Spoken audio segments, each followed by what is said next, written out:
Mayor Diana Broderson, and welcome to our city. I'm so glad you joined us today. We're going to have an update on the Grandview project, but I wanted to give you a couple of other updates real quick here as we get started. On the COVID front, we're up to 7,020 cases so far in Muscatine County, with 62 new this week.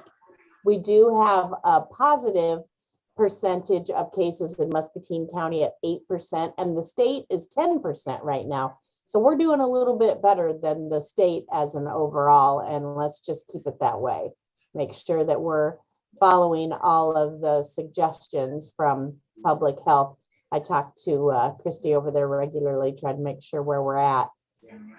I did want to show you another graphic though, that kind of shows what the state of Iowa is looking like as far as positive cases. And you can see how each county is broken down, and it shows what their positive case level is right now. And you don't want to be dark. You don't want to be one of those dark blues, and we're kind of in the middle. So let's stay there. And also, Senior Resources contacted me, Vision 2020. They are having a vaccine clinic, a free vaccine clinic, November 22nd on Monday, and they're going to do it at 2 different places. So you can go to Senior Resources right over there on Mulberry from 9 to 11:30 in the morning, or you can go to Crossroads in the afternoon, 1:30 to 3:30, and they have the vaccine for anyone, or the first one you need, the second one you need, or boosters, whatever you need. They'll be able to get you hooked up. So I wanted to make sure that I shared that with all of you. And next, I just wanted to talk to you a little bit about the Holiday Stroll this year. It's a little bit different. So they're calling it Jingle and Mingle, and it's going to be December 3rd on Friday. And that is going to be kicked off with the tree lighting ceremony at First National Bank. And then there's all kinds of fun things going on. Discover Muscatine is actually coordinating this year instead of the Journal. So I don't know, we might see a few differences, but I know there'll be a lot of things that we've always had. I know Miss Louise group is going to be dancing in the window of one of our local stores downtown. So there'll be a lot of things going on, and hopefully it's not cold and windy, but if it is, I know there'll be hot chocolate all along the way. So I hope all of you come out and join in the fun. We have with us today Councilwoman Nadine Brocker, who we all know and love. And she is going to give us a little update on what's going on down with the Grandview Revitalization Project. Welcome, Nadine. Thank you so much, Mayor. I asked Pat Lynch, who is our city engineer, for a little blurb this morning on where we stand with construction. And he wrote me back as follows. The contractor continues to work on underground utilities and anticipates wrapping that work up in the next couple of weeks for two-way traffic along the entire stretch of the river. The paint crew was out yesterday and has placed striping and whatnot along the parts that have been finished. And with unpredictable winter weather that Midwest delivers, it's hard to give specific days and times for when concrete will be poured and other things. But pray for days that come in over 40 degrees, because that's what we have to have in order to pour concrete. And I never thought I would ever be so excited for a 40-degree day that I have been in the past few weeks. All of our residents and certainly the businesses down there are going to be so glad to have that two-way traffic back in. Oh, yes.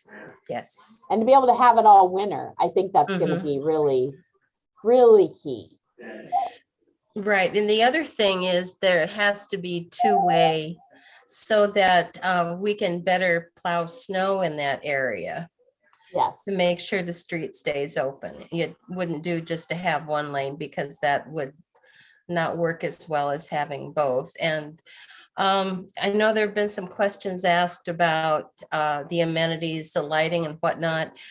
The project isn't finished yet. Yeah. And I have asked Muscatine Power and Water, since they are in charge of the lighting, what that's going to look like. And really, they haven't decided yet. It could possibly look like the period lighting that's downtown, but I expressed to them my preference, period lighting, yes, but let's get some more lumens going, because even where it is period lighting now, especially going up where the old high sidewalk used to be, that tends to be a little dark at night. Sure, it does. I want more light. Yeah, that's going to So provide we'll safety see how for that everybody. goes. Even if it's temporary for now. Right. And I know the stoplight's been put up at Oregon and Warren Streets. The stop signs are still there. They won't activate the lights until we have two-way traffic ready to go. They are working at the Mustard Street intersection. I found that out today. I turned around at the top of the tracks because I couldn't go any farther. Sure.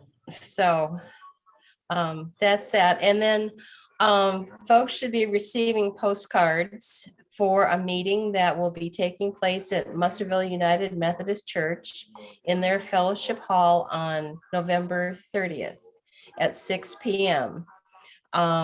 We will have myself and Peg, Councilwoman Gordon, Jody Royal Goodwin, who is our Community Development Director and the Heart and Soul of the Heart and Soul Project, and our City Administrator, Carol Webb, there to answer questions along with other city staff.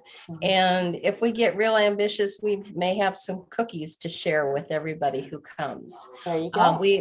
Councilwoman Gordon and I will also be doing some door knocking this Saturday before the Iowa game, folks. So okay, yeah, you better not disturb that. Between 9:30 and 11 to talk with folks and answer their questions, and just ask them to come. Yeah. We have a volunteer already who is out canvassing people. She has the surveys for Heart and Soul. She has copies of what the postcard will tell you, and just answer questions. And we will also have a beautiful volunteer, Laura Vargas, who will do some translation for us should it be needed. So we want to cover all our bases and want to let everyone know that they are really, really welcome to come and share their thoughts. Yeah, this is an opportunity for the people to get to say, this is what I want, this is what I need, this is what I like, this is what I don't like, and really make sure that everything that goes on down there is what the people want. This is your opportunity. There'll be no complaining later. No, we didn't ask. I think we are ordering the splash pad tonight for Taylor Park. I think so too. And I think it's great they were able to get the designer for that. That is the designer that designed the aquatic center. Oh, very good. So that was, and that designed the original one, the other splash pad. So that'll be perfect. They know what we like and they know how it's done. And we have a good relationship with them already. So that's going to make things go quicker and better. Yes, perfect. Yeah. I think it's exciting how Parks and Rec has just dove right in, and this stuff's going to be happening quick. Sooner the better. Yes. Exactly. And I know there's a line of pickleball people just waiting for next year to happen too. Oh my goodness. If you didn't know about pickleball before, you will now. Yeah, apparently Carol is a really good player. Oh. Well, they've been doing it here at the Y for a while when it's been bad days, and even when it's not. And I've had an ankle going, and I've been and knee, and I've been waiting for that to get all better, because all my life I've been a volleyball and badminton player, and this is on the same line, so I'm sure I love it too. So we'll have to get out there, Nadine. Yes, we will. We can do it. Bad knees and all. The bad knees and all, you betcha. You betcha. So I know we can't say, you know, and a lot of folks ask us, you know, exactly what day is this going to be all open? And I think Pat did a really good job explaining, and so did you, that we can't give an exact date because it's got to be dependent on the weather. Yes, Mother Nature holds the secrets, and she's not telling anybody. No. And when it comes to concrete, you've got to have that temperature be what it needs to be. Yes, you do. No way around it. But it's going to be so nice. You know, I, for one, have tried to make sure that we frequented the businesses down in that area, you know, going down to El Allende and going down to Happy Joe's and, you know, whatever other places are down there, the car washes, and making sure that we're trying to keep them in business. But it sure is going to be nice when it's a little easier to navigate. I know I've always worried, am I going to fall off this gravel thing and into that big hole there? So it'll be nice. And Salvation Army's down there.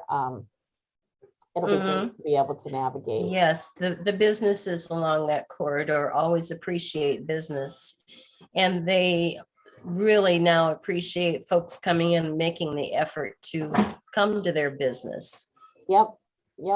And it is a little bit of effort, but you know what? If you plan ahead a little bit and just figure, and sometimes I've even called down there, what's going to be the best way to get to where you're at? And they're happy to tell you. Oh, yeah. So just, you know, go the other way. Right. And you may have to walk a little bit, but, you know, those folks depend on us to frequent their businesses. And we, you know, in order to keep them in business, we need to return the favor and, you know, keep them going. Yep. Because when this is all said and done and it's a beautiful drive going down there, we're going to want them to be there. We're going to want a destination. Exactly. Yep. And so that'll be great. And big thanks to them for, you know, hanging in there through this. It's not easy for them, you know, on top of the pandemic. So, and the people that live there, they navigate it every day. They do. Big, huge thanks to them for putting up with this, and they'll get the glory in the end. But for now, I'm sure some of that commuting is a pain in the butt. Yeah, to put it bluntly, yes. This is a pain in the butt, but thank you to them for doing that, because the whole city will benefit in the end, but certainly it's going to be wonderful for them when it's over. We knew it was going to be a 2-year project when we started. But we did not anticipate all of the treasures we found underground when we started digging on NORD, the supply chain issues. And, you know, it's just been one thing after another. It has. And my hat's off to the contractor and Pat and the whole crew for hanging in there and getting done what they can get done, and not just stopping because, oh, we can't go any farther. No, they go back and find something that has to be done and get it finished so that when the time comes to complete that, they can go at it a little quicker. Absolutely. My dad always says patience is a virtue. That's true. And we all need to just keep up with that right now. Yes. So be watching. What we can be expecting coming up is pretty soon, weather permitting, we're going to have 2-way traffic going through there. That's going to be good. And then November 30th at Musserville Church, we want to get everybody that lives down in that area, come on down and share your thoughts. Yeah, even if you don't live in that area, if you work in the area, if you have friends and neighbors in the area, please come. It's not just limited to 4th Ward. It's everybody. Nobody's going to put you on the spot. No. You're not going to have to give a speech. Nope. We got a couple little forms. We'll ask some questions and we'll be there to answer questions. So it's going to be very, very easy to just pop in, and you don't have to stay for long. No, it's not like a sit down formal meeting. Yep.